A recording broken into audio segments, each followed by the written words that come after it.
Can we get people to hopefully get to their seats so we can start? I know everybody's having a good time. You lead us in the pledge. You lead us in the pledge. The pledge. Brian. You lead us in the pledge. Yes. No? I said, will you lead us in the pledge? I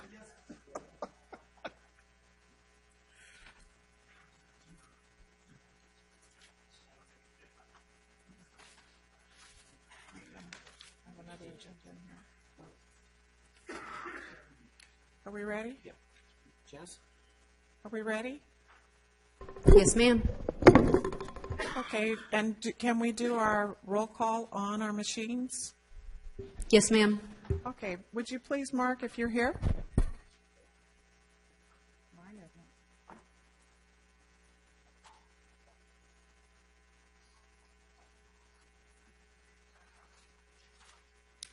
isn't. And City of Beaumont is here, but Murrieta's here. Thank you.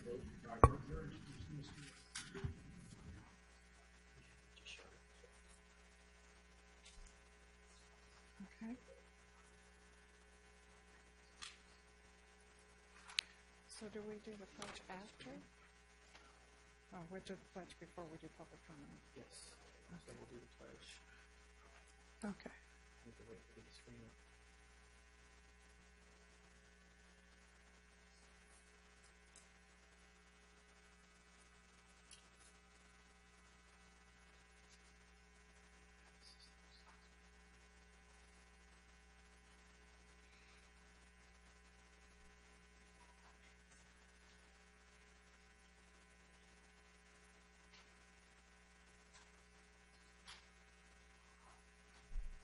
Now that I've gotten everybody's attention, we'll resume momentarily.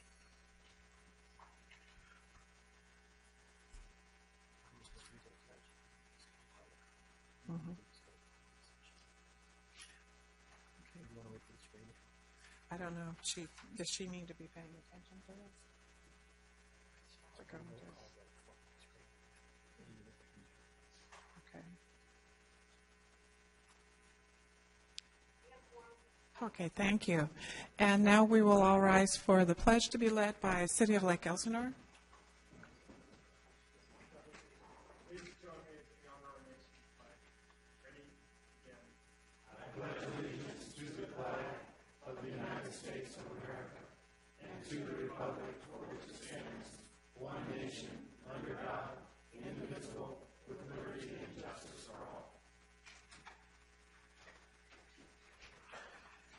You may have noticed that we have a slight change in our agenda for today. We are going to start with our closed session. So if there's anyone here that is not a part of the closed session, we'll have to ask you to excuse yourselves. And then, do we need to go down? I think it would be easier to do if we move down. It's sort of hard to get everybody without the microphones. Okay. So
be completed as dialed.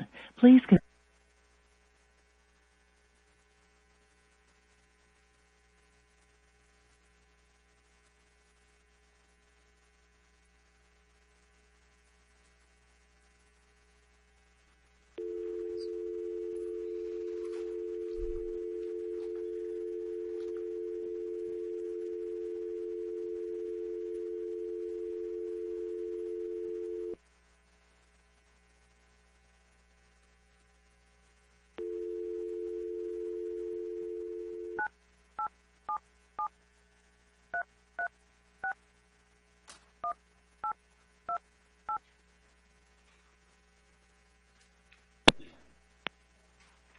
Welcome to AT&T's teleconference service. Please enter your access code, followed by the pound sign.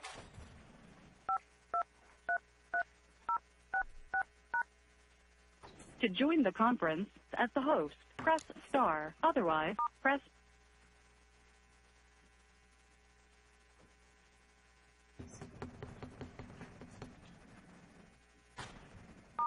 your host password was not recognized. Please at the tone, please speak your name. WRCOG?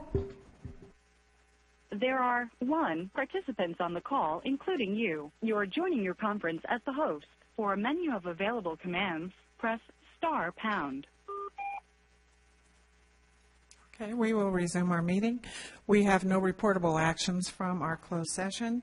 Next, we have public comments. I have no requests. Okay, we'll close public comments. We'll move to the consent calendar, and we have pulled item number E. That is going back to the Administration and Finance Committee. So do we have any questions on items A through D or F through K? If not, do we have a motion?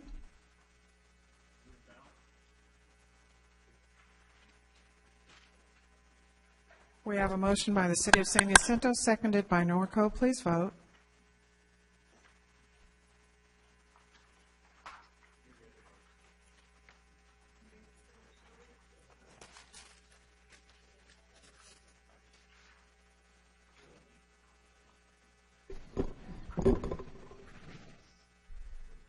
Motion passed, 20 no nos. And next, we're going to go to our public hearing, which is item number 5. We'll start with our staff presentation, and then we'll have questions from the committee afterwards.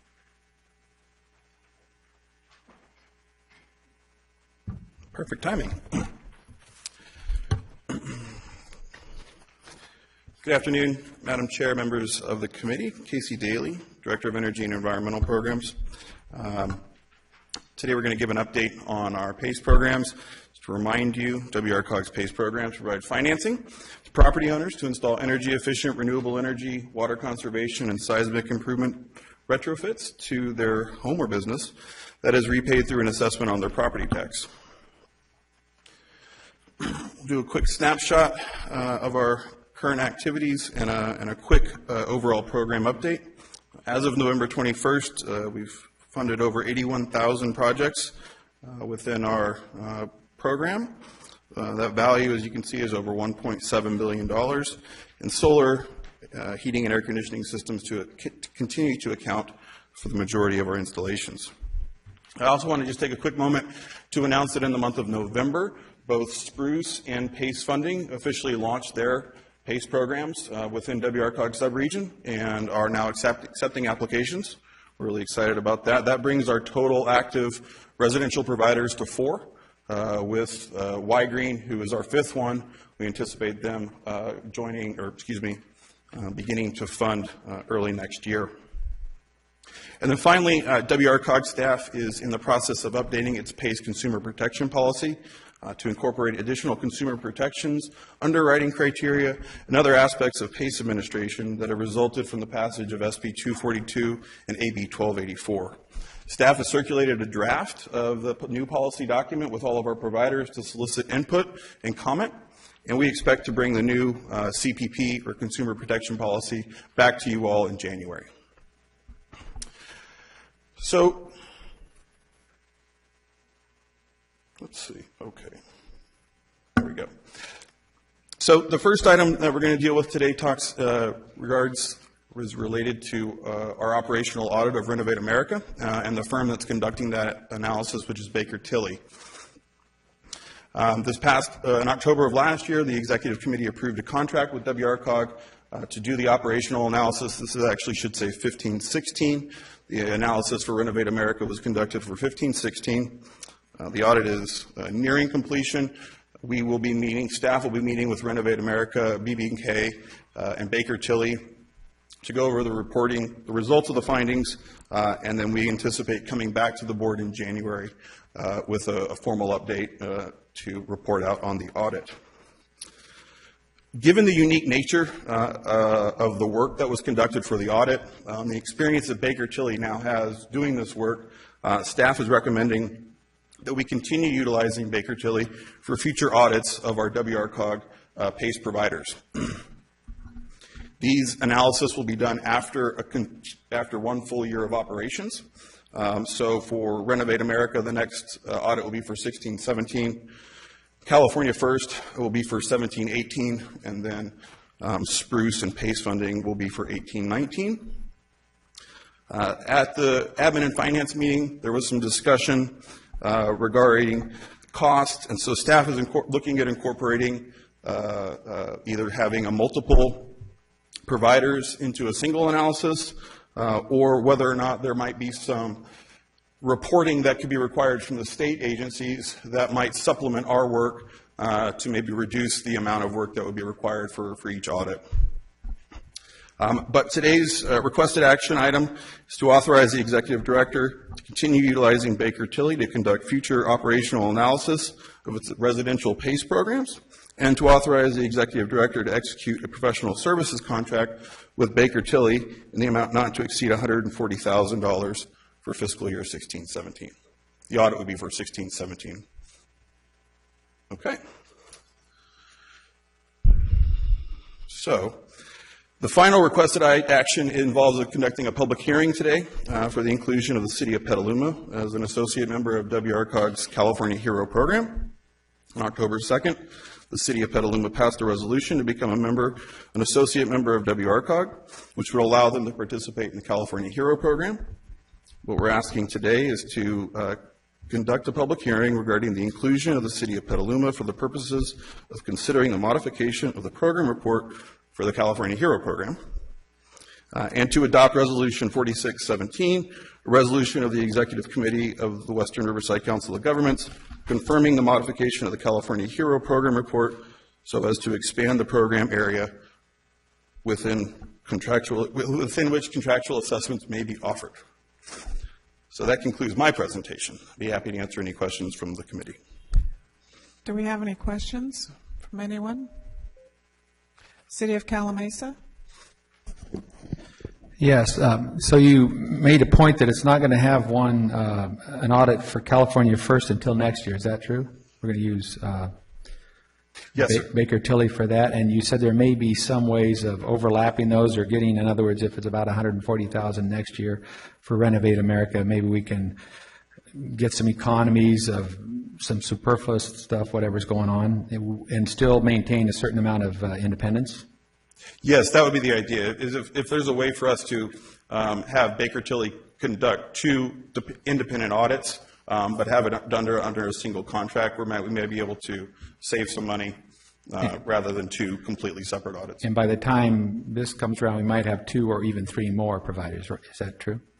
Because you said there's 2 others that were okaying, and then there's that 5th one. Correct. The most likely what would happen is the 2 that would be coming online similarly together would be PACE funding and Spruce. So that would be looking at 18-19. Okay, all right. All right, yeah, if you can keep us updated on any of those potential savings, that'd be great. Yes, sir, absolutely. Thank you. Do we have any other questions? Seeing none, then we'll declare the public hearing to be open regarding the inclusion of the City of Petaluma in the WRCOG California Hero Program. Do we have any callers online for the California Hero Program? I hear none. Okay. Are there any persons other than on the phone who have any questions about this item?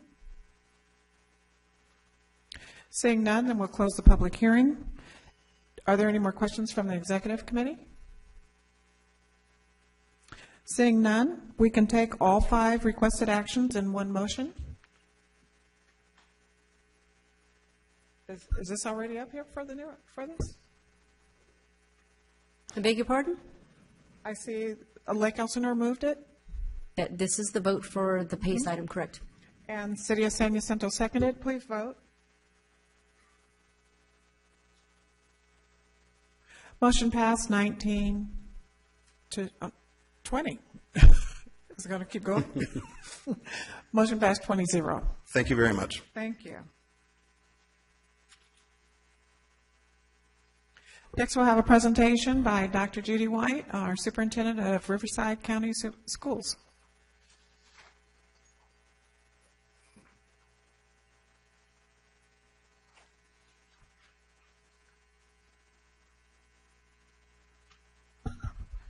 Good afternoon. First, I would like to thank you for this opportunity to give you information about the Riverside County Office of Education. I am serving in my 40th year in education, but my first term as the Riverside County Superintendent. Everything we do is about the pledge. All students in Riverside County will graduate from high school well prepared for college and the workforce. We have 430,000 students in our county, serving 23 districts, 28 cities, 35,868 employees, and 417 grades K-12 sites. So when you think about Riverside County, there is a very specific role. Some of it includes servicing special programs like alternative ed, comeback kids, special education, our court-appointed students, as well as our migrant Head Start. I'm not going to read through everything because of time, but we also have a major fiscal responsibility, and we have a role of our board to handle appeals for transfers when parents feel that they have requested of the local district to transfer, or they have a concern about expulsions or charter schools. Our county board can override a local decision. The district superintendent's meetings is one of my favorite times of the month. I meet with all of the district superintendents and provide professional development, as well as sharing the best practices and whatever the state has asked us to share. We provide legislative advocacy, personnel services, technology, and also cybersecurity for schools, professional development with Java-like groups, college career education, and multilingual support. The county office is a conduit for competitions so that, give an example, if we hold a science fair at the local district, then they can compete at the county, and then the county will recommend it to the state, and the state to the national. We're so proud that in 2013, for History Day, we went through the process, and we actually had a student from Moreno Valley Unified School District that took second in the nation. So that's part of the process that happens. We celebrate our educators. But as I stated before, one of our primary focuses is to have the fiscal oversight of districts. We have to make sure that they are fiscally solvent. We review and approve their district budgets and the interim financial reports, and we provide external audits. We serve as the fiscal agent for 21 of the 23 districts and all 4 community college districts. We're required to intervene when budgets are qualified or negative, and we also may intervene at any time during the fiscal year. We may call for an extraordinary audit when fraud, misappropriation is suspected. We review each district's LCAP for adherence to state requirements and approve the LCAP before approving their budgets. One thing I do want you to pause and really do some reflective thinking as a new part of the accountability for the state of California to make sure that our schools are performing and supporting our students. We have the California School Dashboard. And last year, I'm sure that in your local districts, the superintendents or the boards did share that with you. And the California Dashboard is a way for people to actually be able to look at a glance to see how a school district is doing. And it was created as part of the local control funding formula to make sure that we're holding our educational agencies accountable. So the California School Dashboard state indicators, there are some primary indicators that they're looking at, but each district can also develop local indicators. But for the state indicators, they're looking at chronic absenteeism, suspension rates, English learner programs, graduation rates, college and career, English language arts, and mathematics. Actually during this week, the state is saying by the 7th, they are going to release the dashboard so that any person could go online and look at how each individual district is performing. With the performance levels, they have color-coded it, so at a glance you can see if somebody has all red, you know that they're at the lowest level of performance, and at a blue, they're at the highest level of performance. However, all the incremental colors reflect growth. If a school district is low, but they have had significant growth and there is a specific measurement, you can look at the dashboard to see how they are doing. Riverside County has the second highest graduation rate in the state among counties larger than 25,000. And we are pushing, and when the next scores come out, I'm hoping we're like 0.7%, to get to number 1 next to Orange County. So you guys can tell I'm a little bit competitive, but I'm not saying I want to be number 1 because I just want to say we're number 1. But when we become number 1 for the highest graduation rates for counties larger than 25,000, that means our students are learning, they're actually progressing, and they're preparing themselves for college. Race to Submit is one of the things that have helped our students as we've helped them to apply using the FAFSA, the Free Application for Federal Student Aid, because many people say that the reason why students don't apply to college because they think they can't afford it. So we developed a program in Riverside County, and now the State Department has said we will be the role model for the rest of the state. So the FAFSA completion. College and career. One of the number 1 questions when I do presentations, people say, okay, everybody's not going to college. What are you doing about career and technology? Maybe everyone's gift is not to be applied in college, but we do not want to make that decision for them. We want them to have the choice, but we are preparing them for careers. We have the CTE program that helps prepare students for a wide range of careers by providing marketable skills and a strong work ethic. When we look at Riverside County, according to our most recent research, it says that the top 15 occupations with the fastest job growth in Riverside County from 2014 to 2024, you can see that it's listed, and we know that the health profession and logistics are actually increasing at a faster rate.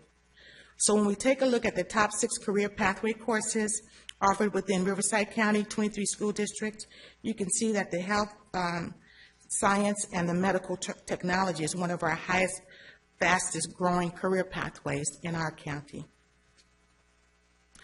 As the superintendent of the county, there are 4 initiatives that I have brought forward. One is called Project Moving Forward, another one, Adopt a School, Chronic Absenteeism, and Teacher Village.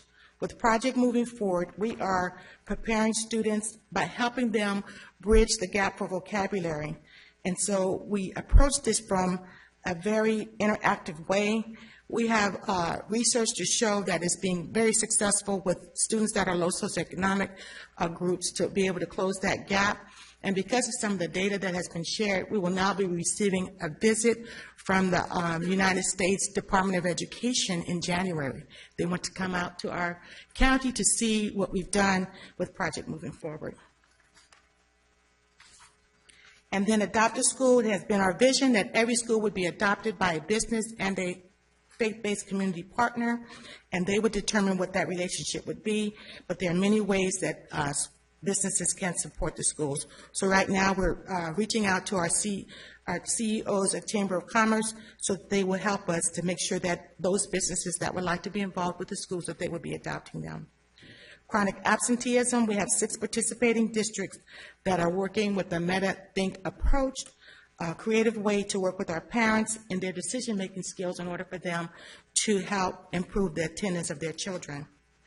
And then the Teacher Village, I call that my big baby, because it's going to take a lot of nurturing in order to get this off the ground, but we do have a vision to create a teacher village of affordable housing. We know that the retirement of the baby boomers along with the shrinking participation in teacher education programs, we are going to be short as a state, and teachers that we need. And so we've held stakeholder meetings, we've attended housing conferences, we actually have hired a consultant firm for a feasibility study, but we do want to partner with other collaborators in order to build a teacher village. Leading the way in Riverside County, Dr. Brian McDonald from Palm Springs was named California Teacher of the Year. So after he won his local district, he won the county schools, and now the state has named him California Teacher of the Year, and he will be going to compete at the federal level. So we have somebody right here from Palm Springs representing the state of California. We received 4 Golden Bells. We have the GIA Growing Inland Achievement $5 million grant to help us to not only recruit students to go to the best colleges, but also for them to stay and be retained and graduate, not just going to college, but they have to graduate. We had the Seal of Multiliteracy, 164 students from 9 districts. They actually received the seal last week for 2017 and raised to submit our COE program that I just spoke about. So I just tried to give you a little snippet of what's happening, but we are doing it. We are role models for the state. So I leave you with this quote: "Coming together is a beginning. Keeping together is progress, but working together is success," by Henry Ford. Do you have any questions? Thank you for your time. Thank you very much. Appreciate that. This is a receive and file item. Next, we'll move to a report for the League of California Cities by Aaron.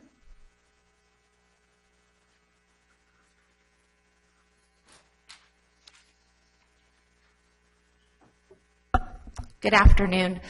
Before I get started on my legislative report, I did just want to make one announcement. A lot of you were at our last division meeting, but Kevin Bash was our Outstanding Public Servant Award recipient, so congratulations to him, for those of you that hadn't heard.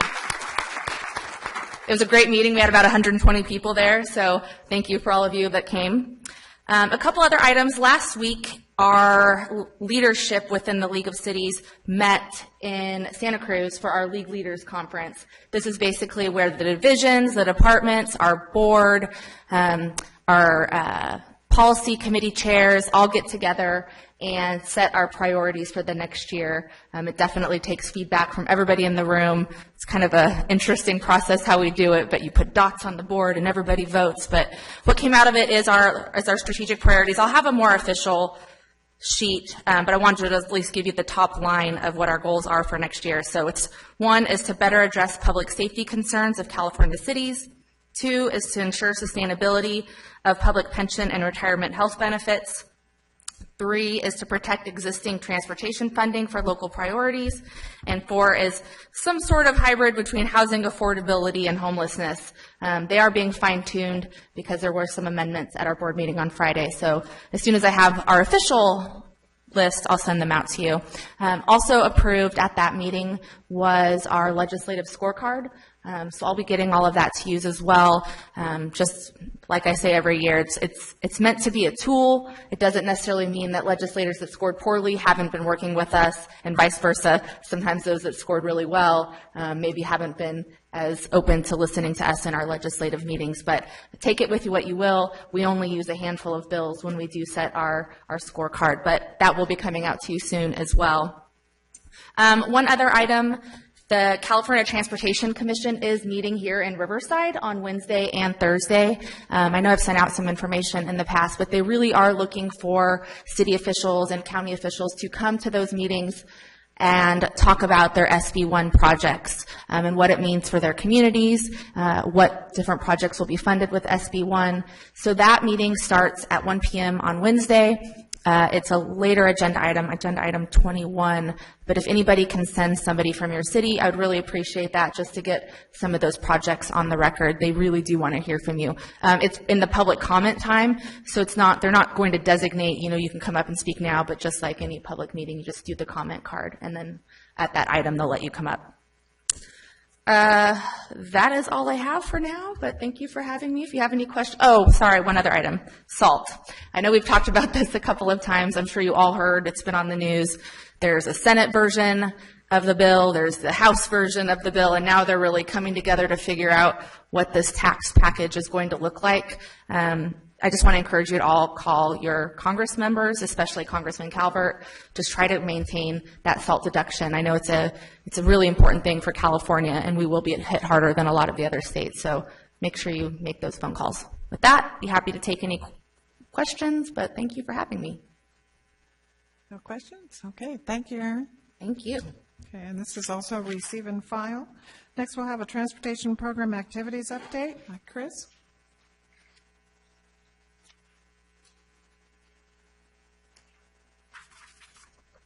Good afternoon, members of the board. Chris Gray, Director of Transportation.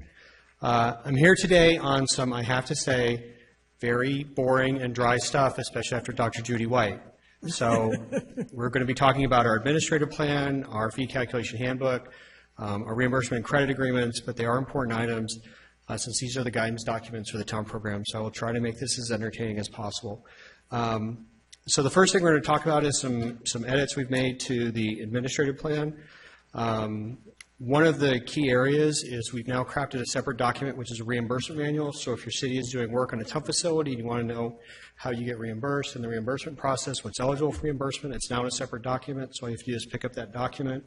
Another issue is we've clarified an item in there about what your local match is. And what we've essentially clarified is that there is no local match percentage per se. However, we cap what are eligible for TUMP reimbursement, and we also cap the cost of a project through the Nexus study, therefore, and it's also capped to actual expenditures. So the combination of those three items, we found limit how much reimbursement you can get for the TUMP program, therefore TUMP's not paying for more than, for a typical project, no more than 75% of the total cost of the project. As I said, we are doing a credit and reimbursement manual. A key part of this is we worked very closely with the Public Works Committee, and we came with 4 key principles. So if there's a disagreement over whether an expense should be TUMP eligible, we go back to our 4 key principles, which are reduction of congestion, capacity enhancement. We want to make sure it doesn't exceed the maximum TUMP share, and then the project costs are integral to the implementation of the TUMP facility. We are also bringing forward an update to our TUMP calculation handbook. This is based on our recent Nexus study that was done. What I wanted to highlight is that we've been spending a lot of time talking to some various stakeholders, for example, gas station developers, about how we calculate the TUMP for gas stations, so those have been updated. I did want to note that we have also included a special rate for what we call active senior living. So if your community has what are called senior housing, where it's restricted by deed or other measure for seniors, they now pay a special TUMP rate. I want to make sure everyone's aware of that. Another item that has come up a number of times are what we call these distribution centers, Amazon fulfillment centers. Right now, they're treated as an industrial use in the TUMP fee calculation handbook. We asked our consultant to determine whether that's appropriate or not, and they believe that there's some emerging data which says that these types of centers generate substantially more trips than typical industrial uses. Therefore, we're going to be conducting our own study and come back to you in about 6 months with a recommendation on whether we should have an updated fee calculation, so they won't be treated as a separate use. We have approximately 30 separate uses in our fee calculation handbook for unique uses, everything from gas stations, wineries, and electric vehicle charging stations and the like. So it would be simply a special calculation. We also, earlier this year, completed a comprehensive review of all our developer credit agreements. We determined that one of the challenges in our agreement language is that there's no termination clause. So, for example, if you enter into a credit agreement with a developer and no work ever occurs, that agreement is still valid. So unless the city actively terminates that agreement, the agreement is still in force. We discovered a number of agreements that dated from the early 2000s, from when the TUMP program, which was first set up, for which no work had ever been done. Therefore, we met with the Public Works Committee and asked if they would consider a termination clause, and they agreed to that. So therefore, this is the language that's going to go into our standard credit agreement template. It essentially says that the agreement terminates 10 years unless extended in writing, and the agreement automatically terminates in 5 years if no work on the TUMP improvements are commenced. And also, we're bringing forward 2 reimbursement agreements, both for the City of Moreno Valley. One is for planning and engineering work on Heacock Street for $611,000, and the second is for the purchase of some right-of-way for $311,000. I also want to let everyone know that we are in the process of updating our zone tips. The zone transportation improvement plans, TIPs, are the documents that say what projects are funded through TUMP for the next 5 years. We're going to be having meetings with all of the zones. I want to remind everyone those meetings start with your staff at the public works directors, also your city managers, but we also bring them back to you for your approval and then also the executive committee for their approval. So we'll be doing a number of those meetings over the next, starting in the first of the year. So I just want to remind everyone that the materials we're bringing to you today have been through a number of reviews. We've brought them to the Public Works Committee on multiple instances. We have talked to developers about the fee calculation handbook, and we've also reached out with a number of stakeholders about our change in the TUMP credit agreement template. So far, all the recommendations that we're bringing to you reflect the input from those stakeholders. And Madam Chairman, with that, we have 5 requested actions, which is the update of the TUMP administrative plan, the TUMP calculation handbook, the updated TUMP improvement credit agreement, and then the 2 reimbursement agreements. And we're happy to answer any questions you may have. Do we have any questions from any of the committee? Thank you, and we'll have a motion. It's been moved by San Jacinto. Seconded by Moreno Valley. Please vote.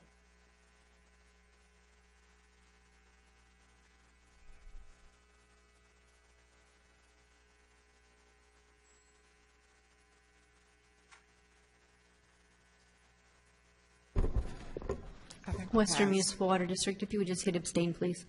Thank you. Motion passed, 17 yes, 2 abstentions. Thank you. Next, we'll have a presentation on IEGO, Investing in Inclusive Growth and Opportunity in the Inland Region of Riverside and San Bernardino Counties. Jennifer? Thank you, Madam Chair. Happy holidays, everyone. My name is Jennifer Ward, Director of Government Relations for WRCOG, and I'm pleased to bring you this item today, recognizing that economic development has been and is a major priority for our agency as well as many of you at the local level. Staff is doing a concerted effort to bring forward several different presentations on what is currently being done in the subregion with regards to economic development. For example, we've had presentations at this committee and other committees from Riverside County EDA, the Inland Empire Economic Partnership, just to make the committee aware of all of these existing efforts that contribute to economic and workforce development, as well as data analysis and research that's going on. So if and when WRCOG does move an initiative forward or conduct a study of our own to make absolutely certain that any effort of ours is not contradictory or duplicative of any other ongoing efforts in the subregion. In that spirit, the purpose of our presentation today is to bring Lou Monville up, who is the lead facilitator for this initiative, as well as I believe he'll have one of his researchers here in a moment, to talk about the Inland Empire Growth Opportunity, which is a research and study project on economic development here in Western Riverside County that's being funded in part or led in part by the Brookings Institute, as well as a large collaboration of other agencies here in Western Riverside County and the Inland Empire as well. There's several folks from San Bernardino County, Riverside County EDA. Many of you have participated in this effort, as well as our local universities, UC Riverside and others. So I'm sure that after the presentation, he'll be more than willing to entertain any of your comments for those that have been perhaps at some of the Inland Empire Go meetings or answer any questions you may have. So if there's any other questions for staff, let me know. If not, I'll have Lou Monville come up and deliver the presentation. Here you are. Oh, yeah, no worries. Well, good afternoon, everyone. It's nice to be amongst so many friends and colleagues. My colleague, Karthik, who is far more qualified on the research portion of this, is in the security line, so he'll be with us shortly. In addition to being with all of you today, he does have responsibilities to the University of California, Riverside, where he is still active in the classroom. First and foremost, it's on my mind today, and I want to express my condolences to our friends in the city of Paris and Rita for the loss of a good public servant and someone who served local government for a long, long time, in Darrell Bush. I know many of you knew him and served him. I had the privilege of working with him over the years, and really a loss to our region, but also a tribute to the type of work that you all do every day, serving your communities. So thank you for your service, and he will certainly be missed. Most of you who have known me have known that I spent 10 years of my life on the California State University Board of Trustees, working with great folks like Judy White and others to empower young Californians in getting a baccalaureate degree or further to help advance California's economy. There's Karthik just to save me. This opportunity presented itself to me as an opportunity to kind of continue that work, while the local county Office of Education's local school districts, Growing Inland Achievement, all of our local universities are really doing a great job to really advance our pipeline for those that are seeking a BA degree or better. We still have a lot of gaps in the pipeline that most of us would have known as the middle class. Good jobs, good paying jobs that would provide for a family that don't need a college degree, but do need an advanced level of training or certification. And that is really what the effort that we're going to talk about today is focused on, is how do we rebuild the middle class? How do we build the pipeline of good jobs that provide a middle class income and can provide for a family, but you don't need a college degree to achieve? And how do we have a complete kind of economic strata in the region? So with me, Karthik Ramakrishnan, who's the research lead from UCR, he's going to dive into this presentation. We've condensed what is for I know the mayor, Mayor Bailey, and others who have seen this presentation. There's a lot of very heavy data here that we've tried to compress for this body. We'd be more than happy to take questions, and then afterwards I can tell you a little bit based upon this baseline data where we'll go from there. So with that, Karthik, I will give you the floor and the clicker. Thank you, Lou, and my apologies for being casually dressed. There's a calendar snafu, so I was not expecting this for some reason. But we are very prepared. So we've presented this with various civic and business bodies, and I think there's a lot of excitement in the region. I think many of you will agree that we're in a pivotal moment, not only in the region, but even in our country in terms of economic transformations that are underway. And the big question is, what can we do collectively at the regional level to try to shape our future destiny? So thank you for the time and for the opportunity to present this work. As Lou mentioned, this is work that is intensely and deeply collaborative, not only in terms of the two counties and various stakeholders in these two counties, but also with the Brookings Institution, which brings a lot of research credibility as well as civic engagement that they've been doing in various metropolitan areas, not only the United States, but in other parts of the world as well.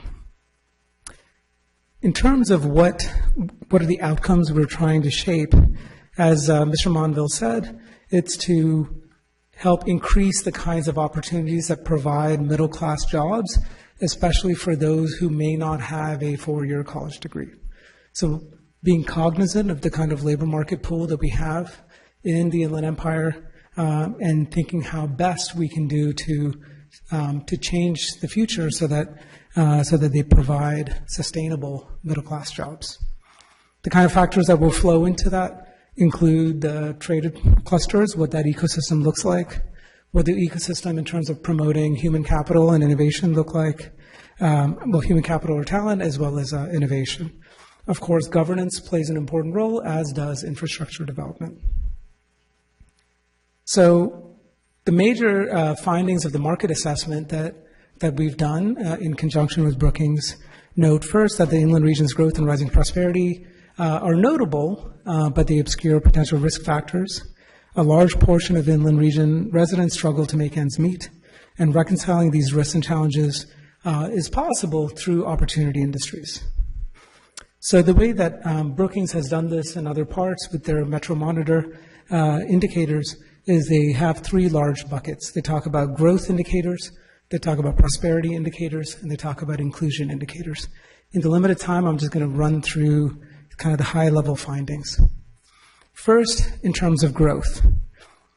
If you either measure it in terms of gross domestic product or in terms of jobs, what we've seen in this two-county region is that we've done much better than we might have anticipated if we had preserved the industrial sector mix that we had in 2001 and projected it out to 2016. What you'll see with the solid white line is the growth in GDP for the United States. What you see in the solid orange is the growth for this two-county region. And what you see with the dotted line is what this two-county region would have looked like if we had had the same industrial sectoral mix in 2001 as we did in 2016. So as you can see, we've outpaced not only the rest of the country, but also what our region would have looked like if you just frozen that in time in 2001. In terms of what have been the drivers of this growth in the last 15 years, predominantly it's been in sectors like logistics, wholesale, healthcare, and retail. Now, some of these may be self-evident for a lot of us in the room, that we know the kind of changes that are happening, but it's really remarkable to have this kind of data for the first time stretching over this 15-year period with different kinds of metrics, including gross domestic product as well as employment. Logistics has fueled 80% of the tradable sector's competitive shifts. Now, one of the things, and this has been a little bit of back and forth between the local research team and the Brookings Institution, is in terms of how to consider healthcare. Brookings, like most other standard economic analysis, do not consider healthcare to be a tradable sector. It does provide jobs, it does provide economic growth, but it's not the same kind of growth as, say, biotech would. Within the health sector. So that's something that we're drilling down into as we shift towards strategy discussions. In terms of prosperity, despite the growth, the region's prosperity has improved slower than the nation's, and there are various indicators to measure this. One is in terms of average wage growth. Even though we've grown a lot in terms of jobs, there's not been a corresponding increase in wage growth. Now, just to be clear, what this does is it compares the region from 2001 to today. It also compares the United States from 2001 to today. It doesn't mean that this two-county region was the same as the country in 2001. It's just showing that change over time. And so we've pretty much kept pace with the rest of the country, but fallen a little bit behind when it comes to wage growth. And it makes sense given where we've grown our jobs. So with the tremendous growth in logistics and even in healthcare, the kinds of jobs that we've been growing in healthcare have not been as high wage as one might expect. If you're just, say, thinking about doctors and registered nurses, there's a lot of other jobs in the healthcare sector, and we've been growing a lot of those kinds of jobs. And then finally, when it comes to inclusion outcomes, there's so many different ways to measure this. Here are one set of measures. If you look at the employment rate, we're looking okay, but when it comes to median earnings or earnings relative to poverty, we are falling further behind than the rest of the country when we stretch it over the past decade. There are also important racial and ethnic disparities in the region. So first of all, over 45% of the inland region's residents belong to families whose income, excluding government transfers, does not meet their needs. So these are, you can think of this as struggling working class families. Half the people in these struggling families are working age adults, nearly 2/3 of whom support families with children. Struggling working age adults are disproportionately young people, people of color, and many of whom lack post-secondary credentials. Right, so especially if you look at the Latino population in this two-county area, even though they're a majority of the resident population, they account for over 60% of those who meet this definition of family, working age and even working families that are struggling to make ends meet. Most struggling working age adults have skills and experience to offer employers, yet they struggle to find jobs that pay family supporting wages. Now, this is a sketch of the problem as we see it. Turning next to the opportunities, we're very fortunate that the Brookings Institution is in the very early stage of doing this opportunity industry analysis, not only for this region, but nationally. So in many ways, we're the first metro area where they're implementing this research to see what it might look like. So it's a real agenda-setting opportunity, not only for the Brookings Institution, but also for this two-county region. Now, what they mean by opportunity industries is a new definition of what they call good jobs and promising jobs, and I'll talk about that in a second. But largely what it does is to look not only at wages, but also benefits and the ability to have regular full-time work. And the way they define this is as follows. Good jobs are those that pay family-supporting wages of over $18 per hour for the target population. So the target population is those who do not have four-year college degrees. They provide full-time employment of at least 35 hours per week, and they provide employer-sponsored health insurance. And importantly, they're accessible to those without a baccalaureate degree. Promising jobs, by contrast, they pay less than the target of $18 an hour, but they can lead to a good job that meets the above criteria within 10 years. So if you're looking ahead. Again, these are accessible to those without a baccalaureate degree. And then finally, there's another category of work, which is high-skilled opportunity jobs. They meet the criteria of good jobs and promising jobs, but they're not accessible to those without a college degree. Essentially, you need at least a college degree to access those jobs. And then finally, there are other jobs that don't meet these criteria. So this is what the picture looks like right now in terms of 17% good jobs and 13% promising jobs available to those who do not have a baccalaureate degree. And projecting forward, we see that while total job growth is 9.3% projected in the next decade, good jobs and promising jobs do not fully meet that growth potential. And in fact, there's a lot of room that we need to catch up in terms of providing good jobs and promising jobs. Another important thing to note is that high-skilled jobs are supposed to grow faster than the overall growth in total jobs in this two-county region. Now, there are a few sectors, concentrated sectors that provide a majority of the local pathways to opportunity. And that's when you look on the left-hand side. So I would focus your attention from utilities all the way through healthcare, and maybe if you want to continue on through wholesale and manufacturing. By contrast, if you look at hospitality, agriculture, administrative services, which right now involves a lot of temporary jobs, retail, and logistics, they are less likely to provide opportunities to the middle class. Now, these are projections. There are things that we can do to change the situation, but this is the projection based on the past decade of experience as well as national trends that the Brookings Institution sees. And there are some areas, if you're looking about opportunity jobs, that may be particularly relevant for this region. So if you look at the sectors that have grown the most, that also provide opportunity jobs, those would be in areas like government and healthcare, where there are good benefits and possibility for full-time employment, and also the scale of the kind of jobs that are being offered.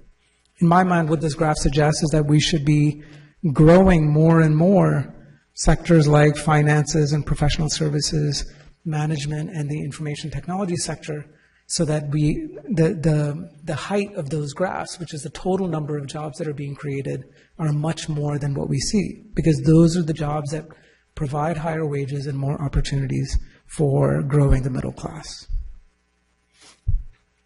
So the key findings when it comes to opportunity industries is that the inland region offers too few pathways to opportunities to serve a meaningful portion of struggling working age adults. If these recent trends continue, the region will grow pathways to opportunity more slowly than other types of jobs. And yet there are many advantages that we have and important opportunities that are coming online that we can use to build and grow these important pathways. The inland region will need to scale new and existing initiatives, and we see this effort, this collaborative effort between the two counties, the private sector, the higher education sector, and the public sector as an important way forward. But there are other initiatives underway, including growing inland achievement, that are going to be critical to improve opportunities and access to middle-class jobs. I'll leave it at that, and be open to any questions along with Lou. Thank you. Okay. We thank you. We do have some questions. First, the City of Riverside, and that'll be followed by the City of Corona. Thank you both for presentation and for for making it down here, Karthik. We appreciate that. Two questions, if you can't go back to that slide, I guess, but key findings. In your key findings, you mentioned advantages and you mentioned existing initiatives. Can you give us some examples of what you consider the advantages of the inland region? So I'll mention a few that, so one of the advantages that is starting to slip away is more affordable housing, right? That used to be a key differentiator between the two-county region and LA County and Orange County. That advantage seems to be slipping away. But there are other advantages in terms of access to the ports of Los Angeles and Long Beach, access to this very large metropolitan area in terms of services that can be offered. And, being in November in a place like this is sure better than being in November in a lot of other places in the country. So there are many advantages that we have. There are new things coming online, including the relocation of the CARB facility, including changes in the administration of Ontario Airport, and seeing the kind of increased civic spirit, right, that is growing, that is expanding. We're seeing it in the government sector, we're seeing it in the higher education sector, and we're also seeing it in the private sector. So I think these are all very favorable signs. Probably two others worth mentioning that we've been focused on is one, population growth. Some folks see that as a challenge. I think for us it's an opportunity in two ways. You have a K through 12 and higher education system that are very keenly focused on that growth and are working to address it and get higher skilled workers trained for the region, as Dr. White's presentation pointed out earlier. And so we see the population growth as a strength. Secondarily is the strong university base that you have in this region. Almost everywhere where Brookings has done work like this, where you have a strong collection of universities, both public and private, across a multi-county region, you have real strength to harness the talent and capital out of those institutions and commercialize it and build new pathways and opportunities. It is not lost on our group nor Brookings that Loma Linda, Cal State San Bernardino, and UCR now all have tech transfer commercialization initiatives, which will pay dividends in the long haul and give opportunities, and we're going to see how we can harness those. So there's some other opportunities there as well. And then just real quick, on number 4 there, you mentioned the need to scale up existing initiatives. And are there any existing initiatives that you see specifically in that regard? Absolutely. I'll give you a couple. If you look at the ACE program at Norco College, I'll use that example here over at Norco College from RCC. That program has more employers seeking its certificated employees than they currently have students, right? So if we could get students into those pipelines, they can basically put them to work at the Norco Naval Weapons Station almost immediately. That's a great example. The Intech Center with Chaffey College up in San Bernardino County is another great example. You name the skill that they teach there, machinist, heavy diesel mechanics. I mean, these are jobs that pay $70,000, $80,000, $90,000 a year. They don't have students for those seats in those classrooms. So there are some programs that are very, very effective in filling those high-skill, non-baccalaureate degree jobs that could be scaled up dramatically and really change the shape of the region. Yeah, one thing maybe I'll add to that, Lou, and you've mentioned this many times before, is there's a kind of there are a bit of silo or sub-regional dynamics going on, so that the reach could be greater than it is right now. Sure. When you talk about accessing, reaching out to the high desert and other parts of the region, they're not as connected and plugged into geography these initiatives. Right.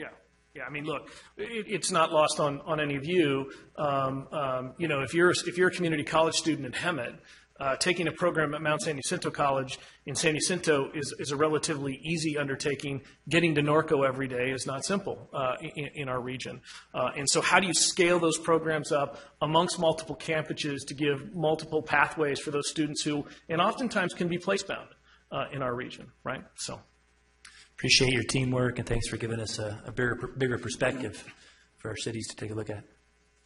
City of Corona. Thank you. And thanks for not giving us all the data. I think that's appreciated. Jennifer got to see it. You're probably really thankful you didn't get to see all the data. One of the issues I know that we've had is obviously not having enough students with bachelor degrees in the region. But one of the other issues, and I didn't see it on here, but I'm sure you guys addressed it to some extent, is how do we keep the graduates that we do have? Especially UCR, as it's grown to be as large as it is, and it's very multinational as far as the students that come there, more so than I think Cal Baptist and San Bernardino. But how have they looked at, or have you looked at, how do we keep some of those students here? Absolutely. I mean, so you can think about this as a kind of brain drain, right? So we educate a lot of students, I mean, with all of the higher ed institutions in the region, but there aren't the jobs here to keep them here. And I think that's going to be one of the challenges, right? So we recognize that, yes, there are advantages and there are things that we can do collectively to change the future trajectory of this region, but we have to do that. We cannot just assume that because these higher ed institutions are here and you have all this human capital being developed, that it will naturally stay here. And there's also, some people want to talk about constraints in terms of state policy and how it might be disadvantageous in terms of new development of new enterprises. Our effort is to focus on what we have control over, what in our destiny regionally can we realistically do.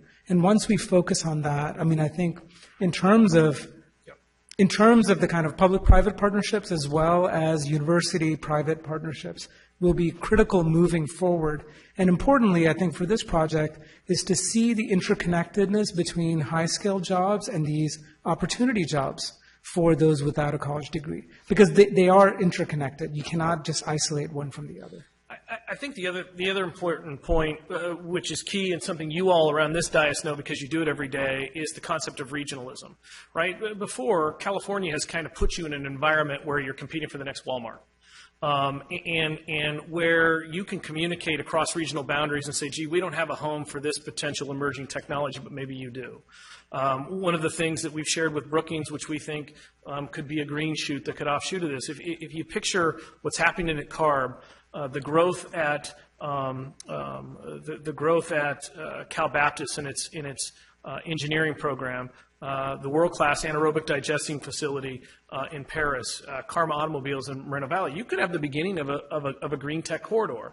And while a lot of folks will argue, we want to change Sacramento, we want to change DC, we want to change the regulations, I don't see that as an economic development strategy. An economic development strategy is, okay, if we can't change the regulations, how do we make money and make jobs off of it? And I think keeping those brains, giving those brains that opportunity, those great students coming from UCR to work at businesses here and then to spin off and do something entrepreneurial in that environment, I think that is where the opportunity lies. The reality of it is, while we do have a brain drain, the other thing that I think is promising, it could be a phase 2 out of this. I'm very intrigued by the work that you all are doing to do some of the commuter data that you all are looking at. I think one of the things that we have always lacked in this region is we know people are going to jobs out of the county, but where are they going? And are those industries that we could lure back? Would they be interested in setting up shop if they knew their cost of doing business would be 30 or 40% less, that their corporate headquarters would be less, that the quality of life for their employees would be greater because they wouldn't be in the car an hour a day.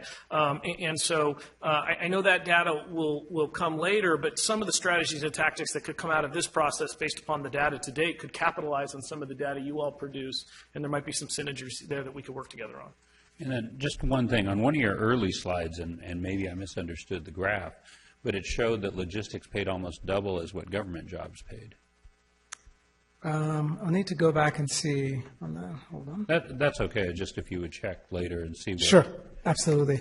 It was one of the first ones. Yeah. No, we'll look at, I think that was actually in terms of what the growth in jobs was. It was the growth and not on wages. Right. So absolutely, logistics has been central to the growth of this region, right? I mean, with that first graph that showed you in terms of how we beat the rest of the United States and even what our region would have looked like if we hadn't had the same mix as in 2001, logistics drives most of that story. But we also know that there's limits to that story in terms of the kinds of opportunities that it provides for the middle class, and something to focus on. One last thing I'll say, this report and this project and this campaign is not focusing on an important driver of this, which is housing costs. And we know now that it's a huge issue. Recently, there have been stories, I think in the LA Times today, about people that are moving to Vegas and other places that are more affordable, longtime residents of this region. And that will also relate to some extent on the brain drain, right? Even those who have college degrees, if they are getting priced out of living in this region, it's going to be really hard to try to retain their. But it didn't help any that San Bernardino and Riverside counties wouldn't work together to do the Amazon deal either. Well, I think what's important is that the two counties are unified, have both put in significant dollars to fund this effort in recognition that we rise and fall, as a region. Pick one particular item over another, but I think both counties have been actively at the table here. There's a lot of collaboration in that regard. And frankly, the two county workforce investment boards actually deserve a lot of credit. They have been very, very collaborative over the last several years and have really brought home a lot of very competitive grants from the state to our region that haven't gone to elsewhere. So there are always examples of where we could do better. One of the things that intrigued me about this project is, for years I felt like I was driving 9 miles on the freeway and crossing through the Berlin Wall. And it doesn't need to be that way, and it shouldn't be that way. And I think for the future success of our region and, for that of my children who I'm raising here, that's critical. We rise and fall as a region, so it's a good point. Yeah, the final point on that I'll say is that the Brookings Institution was pleased at the level of intergovernmental cooperation. I mean, first having heard a lot of this, but also seeing in other parts of the country where the workforce development boards don't have such a great reputation. We do much better on that score. And finally, I'll say just more generally, what we're seeing with this effort as well as others is to start shifting the narrative from a kind of deficit oriented approach to starting to focus on the assets that we have and the advantages and to start building on that. And I'm very optimistic and very hopeful. Both Lou and I talk about how we have children here in the region and we want them to have the option of staying here and thriving here. And I think that the future looks good, but it's under our control to make sure that it looks good. Before you leave, can I ask you both to make the commitment that as you reach more milestones in your research, if you'll be sure to share that with us? So we'll be able to move forward. And also we have a question from the City of Paris. Sure. I also sit on March Joint Powers Authority, and we've been tasked to bring economic indicators to the region. And this year we developed the Mars program and rolled that out, and that's been very successful with the aerospace industry. And I was just wondering, has any of this research been transmitted to March Joint Powers Authority? So Danielle has been active and is involved, and in fact, I think when we get to the talent, let me back up to both of your questions. What happens next is on the 12th of December, we begin to take all this baseline data, we go through a design thinking process that's going to create 3 working groups. Those 3 working groups are going to really start to define the problem statements as well as potential strategies and tactics to move those forward. I think in the area of human capital, something like the Mars program, we're going to be seeking out further information because that's the kind of human capital development program. Very, very high-skilled, high-wage paying jobs, non-baccalaureate degree require, right? That's in our sweet spot. Danielle has been very, very helpful to date, and we would expect further collaboration. Candidly, one of the places that our region has done very well, and it's not just Riverside County, San Bernardino County as well, is our base reuse actually, both March, Norton, in the high desert is really ahead of most of the other places and a lot of places in the country. A lot of that is driven by our proximity to ports and to population centers, but we're pretty fortunate in that score, and there are lessons to be taken from that. So thank you, and thank Danielle for her continued collaboration. Great. My second question might be for Ms. White. With the knowledge about the college and career centers and not all of our young students wanting to go into college and looking for the right career to be self-sufficient and to sustain a family, with this type of information, how is it rolled out to the various superintendents throughout Riverside County so that the hands-on people, the counselors and the career centers can have the conversation with the students about what direction to look for and what direction to consider when looking for future employment?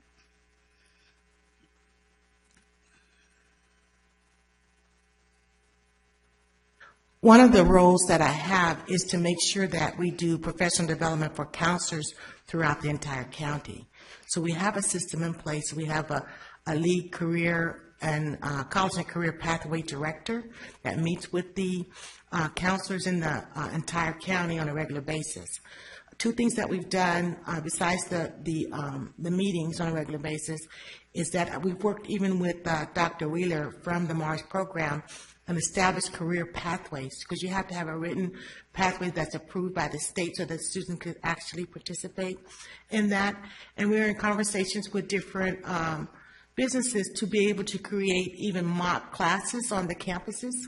And so it's about space and facilities, but our vision is that at the end of the day, when students graduate, they will know what their next steps are. They have a letter of acceptance into college, or they have a certification that they can start working that next day. So we're very serious about this work, but it takes collaboration, and we'll continue to work on that. But one of the disconnects that I have personally is that you have a lot of different groups, and so our goal is to try to bring everybody at least one day together under the same roof so that we can talk about what's available and we can have a coordinated system. But students should, as early as kindergarten, know I'm going somewhere, I'm working somewhere, and then we'll work together on that. Thank you both so much for answering those questions. Thank you. Do we have any other questions? Seeing none, thank you both very much. We'll look forward to hearing back from you again. Great. Absolutely. We're going to keep Jennifer involved and hopefully have her participate in one of the working groups. So we'll be able to keep you all. And if you want some opportunity in economic development, we'll bring you some strategies and tactics for your implementation. So thank you. Thank you. This is a receive and file item. So now we'll move over to our reports from committee representatives, since there was no TAC meeting this past month. Do we have any reports from anyone from SCAG? I'll just report that we did have our Economic Development Summit last month, and all of those slides and the information are available online through SCAG. There was information given for each of the counties to give an update on where we are in regards to employment and some of the same indicators that they just produced. Rusty, you were there. Did you want to add anything? Just the main point and main slide that they gave out was since I think 2001, about the same time that the presenters, research started today. It was I think a 300% increase in housing and a 5% decrease in wage. Mm-hmm. So that's not sustainable. That's not going to work in the long run for our kids to be able to buy a home in this area if they want to grow up here like we did. So that was the biggest takeaway, and I think that was intentional in terms of the slide that they gave us and the discussion that they started with. Okay, great. Thank you. Ben's gone, so we don't have anything from AQMD. Brian, do we have anything from KCAL this month? Yes. So CalCog met on the 27th, right after Thanksgiving in Oakland. So I'd rather had stayed in Southern California, but as such. One of the briefings that we had while we were there was by the Minata Transportation Institute. They received money from the federal government that goes through San Jose College there. And they do a lot of research on transportation. They have a lot of publications. So if folks haven't looked at that, you might want to take a look at it. They also, if they haven't studied something, and they've studied just about everything, I think, you can actually send them what you want to look at, and if it fits their criteria, they will actually study it for you. And like I said, they receive a lot of money from the federal government to do that. The website is transweb, transweb.sjsu.edu. So please take a look at it. And one of the other big talks that we had was about technology. So a lot of talk about autonomous vehicles and those kind of things. And so the cities that are actually participating in those weren't prepared for them coming. And so companies are coming in with new technology into our cities, and they're driving our policies when we should be preparing for those policies. So that's something that everyone should keep in mind, that if it's coming your way, you need to be prepared for it, and you need to set the policies and not let a company come in and dictate to you how things are going to, what they're going to look like. Also, one of the big projects that CalCog is now working on, they're doing an executive level training. There's a big you know, a lot of folks leaving in our COGS and transportation agencies, a lot of turnover, a lot of people not prepared for that next level, so they're putting together a training session, so they're going to work on that and hopefully have more information when we meet again in March. Caltrans is actually helping with this project. They've given Caltrans or CalCog $80,000, so they have money to share when they want to for this project. So hopefully that will make it so that it's affordable for all to participate in that project. And the other thing, the other big thing that we discussed was our strategic plan. We looked at what things that we're supporting. So the big things that they support up there: support and defend SB1. That's a big item. Regional governments, making sure that they promote our regional governments in California. Our transportation policies. Sustainable development and infrastructure. They're looking at cap and trade, housing, and housing is obviously a big need across the state, and economic development. And the other thing that we're going to talk about when we meet again in March is what exactly is CalCog, because we're just not councils of governments, we're transportation agencies. So we want to make sure that we reflect across the board exactly what we are. So we might even be coming up with a name change from that meeting. So that's my report. Thank you. Okay, great. Thanks. Next, our Executive Director, Rick. Thank you, Madam Chair. Just three things to report on. Over the weekend, we continue to provide LED light exchanges to residents in our cities. This year, we've got 5 cities that are participating. You can see them on the slide. And I think to date we've handed out about 800 strings of lights to residents. So it's been a really good program. It's great to see them come out to the various city and county events. Next, as you all know, we're moving. We're really, really close to being able to move into our new building, essentially kind of catty-corner to the north and east of here in the Citrus Towers at 3390. We'll actually be closed to the public on the 15th and the 18th so that we can accommodate the move, make sure that our systems are all good to go. So we're excited about that. Still feel free to contact us and we'll make sure we get back to you, but hopefully it will be back open for business on the 19th. So we're really looking forward to this. But I also wanted to thank staff that has really been working hard to make this move very smooth, and that includes Ernie Reyna, our CFO, Jennifer Ward, of course, Mike Wascott, and Janice. So they've all been really the main team that sort of moved this thing along. We are right on time. We're under budget with regard to furniture, desk purchases, so on and so forth. And we're really excited for this move. We're excited to have conference rooms. It's really hard to believe that we have 23 member agencies and we have no conference room space. So we cannot thank you, all of the cities and agencies and the county and RCTC staff for really putting up with us for so many years and providing us conference room space. But we think it's important to have our own, and we'll probably just sit in that main conference room as a staff, for like a week, just looking at it, So we're excited about that. I also wanted to remind you, so we'll be moving a number of our meetings to the new conference room space. The executive committee meetings will still be held here. So we'll make sure we convey that to folks. Then lastly, we also are really pleased to announce that we are again an honoree from the Press Enterprise and the Inland News Group as being one of the top workplaces in the Inland Empire. And so we had the opportunity to attend their events last week, where we were apprised that there are 8,500 companies in the Inland Empire. 33 received top workplace awards, and this is all based on employee input and employee surveys. And as far as we could tell, there were 3 public sector entities that were honored in WRCOG, along with Western Municipal Water District for 2 of the 3. So we're real proud of that honor, and we're looking forward to displaying that as prominently as we can over the course of the next year. So that concludes my report. Thank you. Do we have any items for future agendas? Do we have any general announcements? City of Norco, and then I heard City of Paris. As you know, Norco's home to a Navy base, the Naval Surface Warfare Center Detachment, Seal Beach Detachment Norco.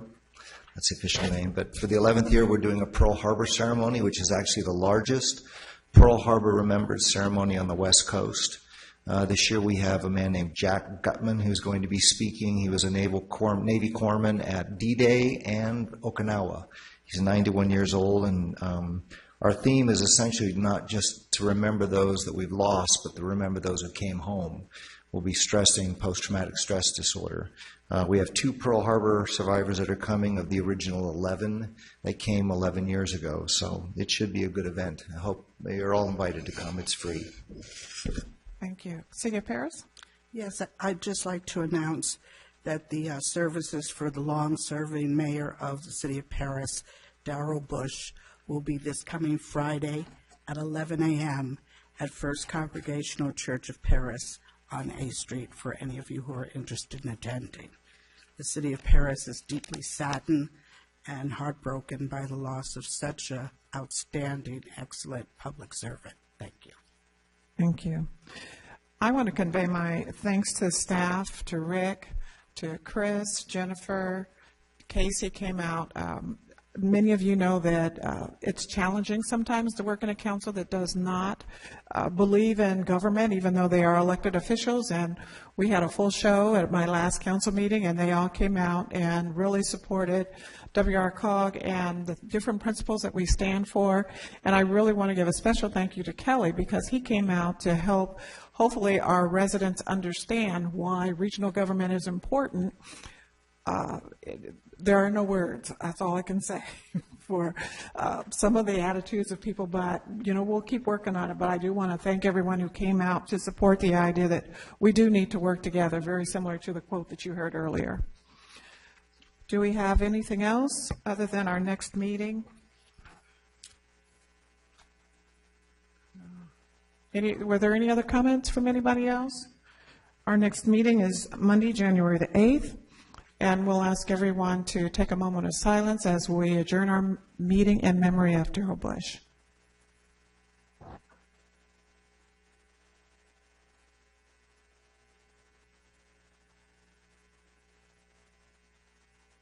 I'd like to thank everyone and hope that everyone has a safe, prosperous holiday season, and we'll look for everyone in the new year. Meeting's adjourned.